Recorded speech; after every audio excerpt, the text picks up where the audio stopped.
ہمارے ہاں ایک بہت بڑی خرابی یہ رائج ہو چکی ہے، جیسے ہی رمضان شریف کا مہینہ تشریف لاتا ہے نا تو ہر طرف مساجد میں اعلانات ہونے شروع ہو جاتے ہیں، جی 10 بجے آج عورتوں کی صلاۃ التسبیح پڑھائی جائے گی، آج فلانی مسجد میں جمعہ کی نماز کے لیے عورتوں کا بھی اہتمام ہے، عید آ گئی جی آج ہماری مسجد میں عورتوں کے لیے بھی عید کا انتظام ہے۔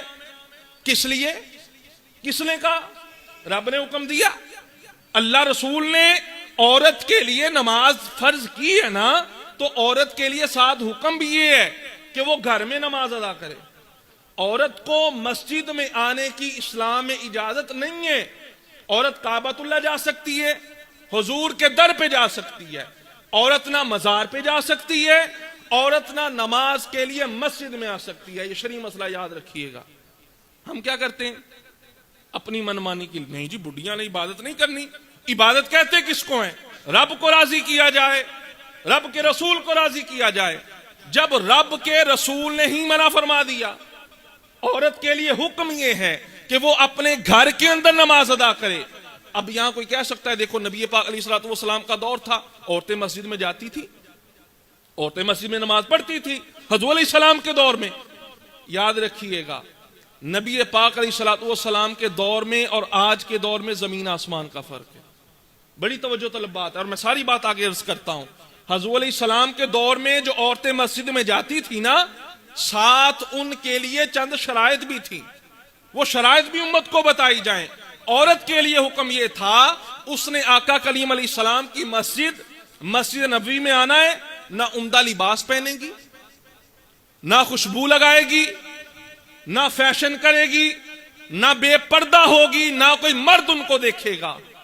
ان قیودات کے ساتھ نبی پاک علیہ السلام کے دور میں عورتیں مسجد میں آیا کرتی تھی۔ یہ سب شرطیں کیا آج کے دور میں پائی جاتی ہیں؟ سب سے پہلے تو عورت سرخی لگائے گی، پھر پرفیوم لگائے گی، پھر اچھے کپڑے پہنے گی، سونا جا دوپٹہ لے گی، جی چلیے عیدی نماز پڑھیں، چلیے صلاۃ التسبیح پڑھیں۔ جب گھر سے نکلتی ہے اللہ کی رحمت نہیں لعنت برسنی شروع ہو جاتی ہے۔ نبی پاک علیہ السلام کے دور کے بعد جب جناب عمر کا دور آیا، عورتوں کو مسجد میں آنے سے جناب عمر فاروق اعظم نے منع کر دیا۔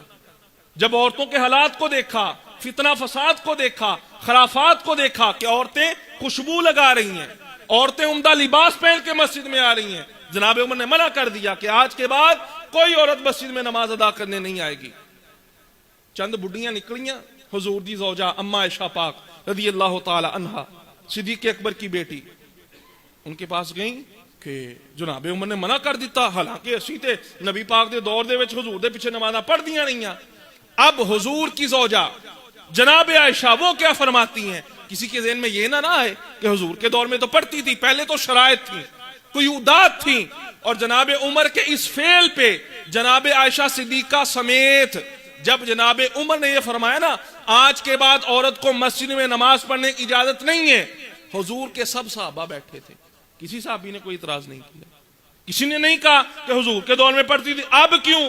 جناب عائشہ سے عورتوں نے کہا جب نبی پاک کے دور میں پڑھتی تھی عمر نے کیوں منع کر دیا؟ جواب سنیے گا جناب عائشہ صدیقہ کا۔ جناب عائشہ فرماتی ہیں کہ اگر نبی پاک علیہ الصلوۃ والسلام آج کے حالات دیکھ لیتے، اگر حضور علیہ السلام آج کے حالات دیکھ لیتے، لمنعہن المساجد، تو پیارے نبی بھی عورتوں کو مسجد میں آنے سے منع فرما دیتے۔ اور وہ دور کون سا تھا جس کے بارے خود حضور فرماتے ہیں خیر القرون قرنی، جو میرا زمانہ ہے پھر میرے صحابہ کا زمانہ، فرمایا سب سے بہترین زمانہ وہ زمانہ اور آج کا زمانہ دیکھ لو۔ اس وقت تو اتنی بے حیائی نہیں تھی، اس وقت تو اتنا فیشن نہیں تھا۔ جب جناب عمر نے اس دور میں منع کر دیا تو آج کسی مولوی کو کس نے اجازت دی ہے؟ جب عمر فاروق اعظم نے منع کر دیا کہ عورت مسجد کے اندر نہیں آ سکتی، اور پھر آقا کریم علیہ السلام کا میں آپ کو فرمان سناتا چلوں۔ نبی پاک علیہ الصلوۃ والسلام ارشاد فرماتے ہیں عورتیں گھروں میں نماز ادا کریں۔ کہاں نماز ادا کریں؟ گھروں میں۔ آگے سنیے گا نبی پاک علیہ السلام ارشاد فرماتے ہیں عورت کے لیے افضل ہے۔ عورت یہ سوچتی ہے نہیں جی رمضان دا مہینہ آ گیا ہن سانوں بھی مسیتے جانا چاہیے، زیادہ ثواب لبے گا، ثواب نہیں ملے گا۔ حضور فرماتے ہیں عورت کے لیے افضل یہ ہے وہ گھر میں نماز پڑھے۔ اور اگلی بات سنیے گا، بڑی خاص بات ہے، فرمایا عورت کے لیے گھر میں نماز پڑھنا افضل ہے. گھر میں ہوتا ہے سین، سین کے بعد ہوتا ہے کمرہ. فرمایا عورت کے لیے افضل یہ ہے وہ صحن کو چھوڑ کے کمرے میں نماز ادا کرے. یعنی یہ اسلام کا یہ حکم ہے. بھائی کس نے اجازت دے دی کہ عورتوں کے جتھے سرے عام نکلیں، مرد بھی آ رہے ہیں اور عورتیں بھی آ رہی ہیں اور جناب نماز پڑھ کے اکٹھے ہی واپس جا رہے ہیں؟ یہ اسلام نہیں ہے، یہ شریعت. اور نبی پاک علیہ السلام کے دور میں بھی جب عورتیں مسجد میں آتی تھی ان کے لیے حکم یہ تھا جیسے ہی نماز ختم ہو فوراً سے پہلے نکل جائیں. مردوں کے نکلنے سے پہلے عورتیں مسجد نبی سے نکل جایا کرتی تھی. اور نبی پاک علیہ السلام نے جب یہ ارشاد فرمایا، توجہ کیجئے گا، فرمایا عورت کے لیے گھر میں نماز پڑھنا افضل، گھر کے اندر سین ہوتا ہے پھر کمرہ ہوتا ہے. فرمایا کمرے سے بھی ایک پچھلا کمرہ ہوتا ہے، اس کمرے سے بہتر یہ ہے جس کمرے میں تھوڑا اندھیرا ہو عورت اس میں نماز پڑھے. افضل یہ ہے، یہ اسلام ہمیں بتاتا ہے. وہ نہیں جی وہ فلانا مولوی بڑا بڑا وہ پیچھے نماز پڑھن دا دے لطف ہی بڑا، فلانے مفتی صاحب آ وہ پیچھے بڈیاں جمعہ پڑھن گیاں، وہ پیچھے عید دی نماز پڑھن گیاں. او بھائی بتا امام الانبیاء سے بڑا بھی کوئی امام ہے؟ تاجدار انبیاء مسجد نبوی حضور ارشاد فرما رہے ہیں، حضور فرمایا بہتر یہ ہے میرے پیچھے نہیں جا کے گھر میں نماز پڑھو. تو آج یہ ذہن لینا فلانے مفتی دے پیچھے فلانے مولوی دے پیچھے جائیے زیادہ ثواب ملے گا، کوئی ثواب نہیں ملے گا. عورت کے لیے مسجد میں نماز کے لیے آنا اسلام نے اس کی اجازت نہیں دی. خدارا اپنے گھر والوں کو اس بات کا پابند کیجیے، ہم نے نماز پڑھنی ہے. عورت تے بھائی جمعہ واجب ہی نہیں، فرض ہی نہیں، کیوں پڑھنا؟ صلاۃ التسبیح تے مرد تے واجب نہیں گی، عورت تے پردہ واجب آ. عورت تے جمعہ واجب نہیں، جمعہ فرض نہیں، عورت تے پردہ کرنا فرض ہے. عورت پہ عید کی نماز واجب نہیں ہے، عورت پہ پردہ کرنا فرض ہے. جو فرائض ہیں ہم نے ان کو بلا دیا اور اپنی منمانی کے لیے ہاں سیر و تفریح کرنی ہے اور کم کرو. مسجد کو بیچ میں کیوں شامل کیا جاتا ہے؟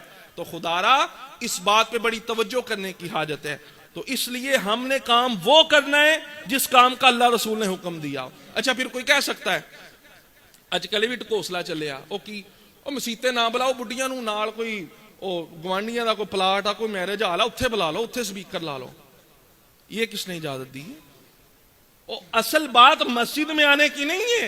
حضور نے فرمایا گھر میں گھر دے وچ پھر سین نہیں، کمرہ، کمرے تو بھی پچھلا کمرہ. مقصد کیا تھا؟ مقصد تھا پردہ. اور مقصد یہ عورت گھر سے باہر نہ آئے بن سور کے، خوشبو لگا کے، عمدہ لباس پہن کے، زیورات پہن کے. مقصد یہ ہے، مقصد یہ نہیں کہ مسیتے ہونا یا میرج ہال چانا یا گوانڈیاں دے گھر آنا، یہ مقصد نہیں ہے. اصل مقصد ہے عورت کا پردہ کرنا.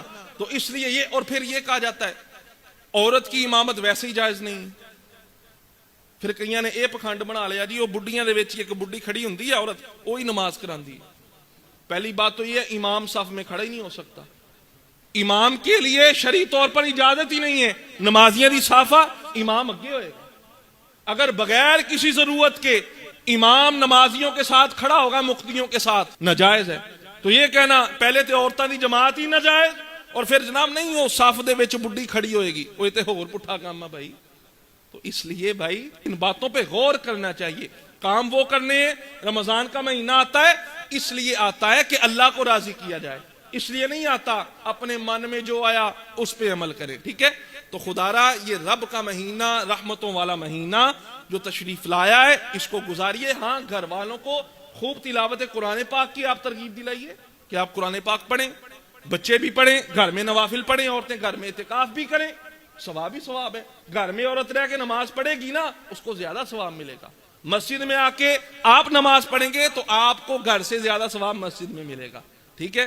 دعا ہے خالق کائنات کی بارگاہ میں ہم سب کو اس پیارے مہینے ماہ مبارک کی قدر کرنے کی، اس میں خوب عبادات کرنے کی توفیق عطا فرمائے. آمین آمین. واخر دعوانا ان الحمدللہ رب العالمین.